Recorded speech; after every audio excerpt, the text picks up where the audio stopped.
What's up, everybody? Welcome back to Mike's Tool Shed. This episode is about my new pry bar set and why I got the new pry bar set because of that finger right there.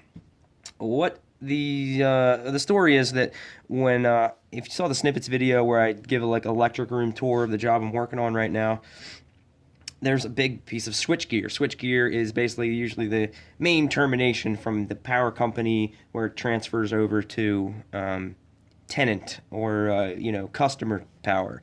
And I was trying to move this thing into place, and I had to you take this little guy, this little Harbor Freight one, and beat it up underneath the gear so I could get the big one under there.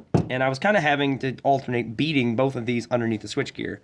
Well, this eventually happened. This handle is garbage, and it snapped, but it did not completely break.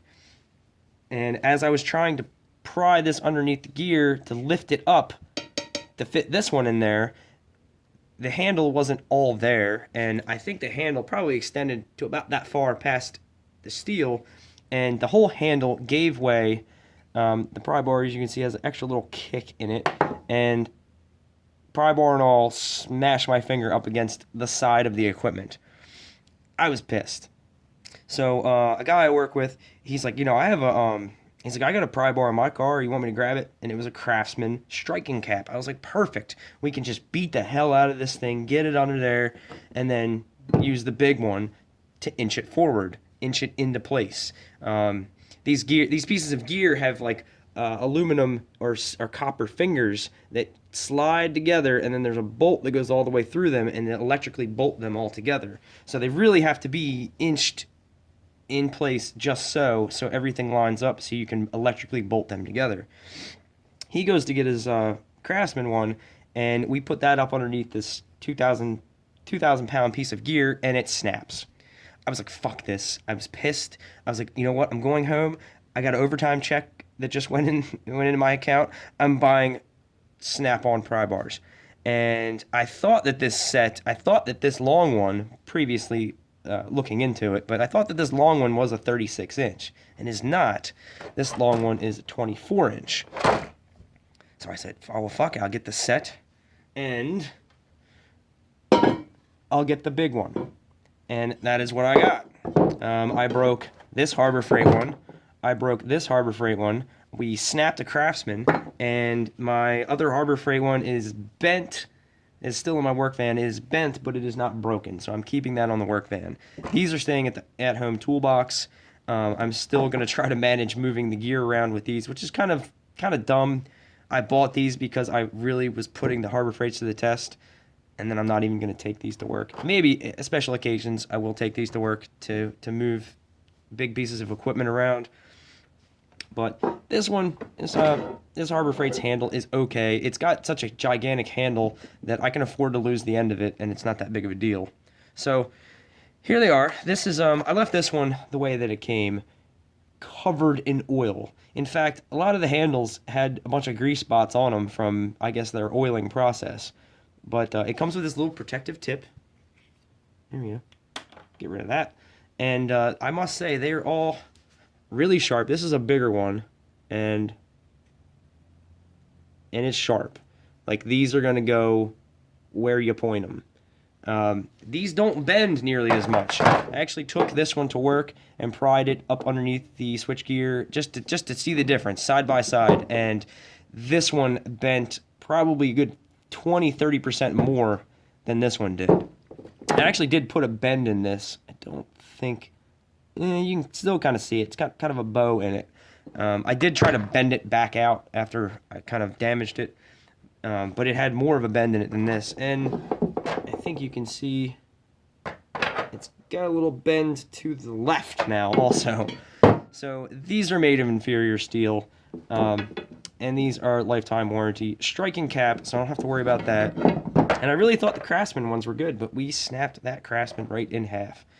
It broke, his Craftsman was probably this size, 24 inch, and, not in half. It broke probably right about there.